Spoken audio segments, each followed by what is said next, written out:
তো আজকে আমি আর একটা ভিডিও নিয়ে চলে এসেছি। তো এটা রোজ ডেলি ইউজের জন্যই খুবই ভালো। তো দেখো, প্রথমে আমি আমার আইব্রোটাকে নিচের দিকে কম করে নিলাম। তারপর তোমাদের কাছে যে কোনো আইশ্যাডো প্যালেট থাকলে তোমরা সেই আইশ্যাডো প্যালেট দিয়ে আইব্রোটা ফিল করতে পারো। তার জন্য কোনো এক্সট্রা কোনো তোমার আইব্রো পেন্সিল বা কিছু এক্সট্রা দরকার নেই। আমি তো এটা ইউজ করি, আর আমি কোনো মেকআপ আর্টিস্ট নই। তো আমি এটা দিয়েই তো আইব্রো ফিল করি, আর আশা করি দেখতে খুবই ভালো লাগে। আমার তো ভালোই লাগে। তো তোমরাও দেখে বলো কীরকম লাগছে। তো এটা একটা শর্ট ভিডিও। তো দেখছো আমি ডেলি ইউজের জন্য এই এই ভিডিওটা করা। যারা কলেজ বা স্কুলে যাও, তো আশা করি তাদের খুব হেল্পফুল হবে। এরপর আইব্রোটা করে নেওয়ার পর তারপর দুদিকের আইব্রোটা আমি ফিল করে নিচ্ছি। ভালো করে দুটোই করে নিলাম। করে নেওয়ার পর তোমরা দেখতেই পাচ্ছ এটা খুব অনেকক্ষণ সময় লাগে না। ডেলি ইউজে তো খুবই ভালো, তাড়াতাড়ি হয়েও যায়, দেখতেও ভালো লাগে। তোমরা যাদের কম আইব্রো আছে তারা এটা করে বেরোতেই পারো, রোজ বোঝাও যাবে না।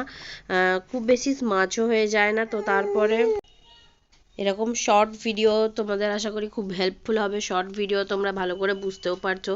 আর কিছু কিছু ভেঙে ভেঙে আমি স্টেপ করব। তো আজকে আইব্রোটা করলাম আরও, এবং আইব্রোটা আরও শার্প করার জন্য আমি নিচে সুইস বিউটির কনসিলার লাগিয়ে নিলাম। আমি আর একটু কনসিলার দিয়ে মানে আইব্রোটা একটু শার্প করে নিলাম। তোমরা চাইলে লাগাতেও পারো, নাও লাগাতে পারো। যারা অনেকে আছে ফাউন্ডেশন মেখে বেরোয়, কিংবা বিবি ক্রিম ও সিসি ক্রিম মেখে বাইরে রোদে বেরোয়।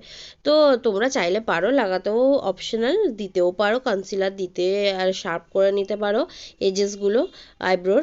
তো নাও পারো, অসুবিধা নেই। এরপরে কোনো আই লুক নিয়ে আসবো। তো তোমরা বলো কি আই লুক নিয়ে আসবো। এরপরে আমি কি করেছি, চোখে একটা হালকা কাজল বা লাইনার না পরে এই যে আইশ্যাডো দিয়ে আমি আইব্রো ফিল করেছি, তো brown colour, deep dark brown colour, তো ওইটা দিয়েই আমি চোখের উপরে একটু আইশ্যাডোটা একটু কাজলের মতো লাগিয়ে নিচ্ছি। স্মাচও হবে না, দেখতেও ভালো লাগবে। তো ডে লুকে আশা করি খুবই হালকা ফুলকা লুক। তো আমি এইভাবেই তো আইব্রো সেট করি, আর সকালবেলা বাইরে কোথাও গেলে আমি এইভাবে আইশ্যাডো পরে নিই। তো তোমরাও পরে যেতে পারো কোনো ওকেশন বা হালকার উপর করতে চাইলে করবে।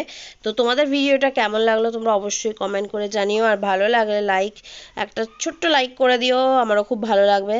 আর অবশ্যই মতামত দিও, খারাপ লাগলেও কি ভালো লাগলেও বলো, খারাপ লাগলেও বলো। তো আমি পরে আরও ইমপ্রুভ করতে পারবো, যেহেতু আমি কোনো মেকআপ আর্টিস্ট নই, বাট আমি নিজে এইভাবে ট্রাই করে বেরোই। অবশ্যই সকালবেলা বা দিনে কোনো ওকেশন থাকলেও আমি এইভাবেই যাই। তো এরপরে বলো তোমাদের কেমন লাগলো ভিডিওটা। তো চলো টাটা, তোমরা ভিডিওটা দেখে নাও।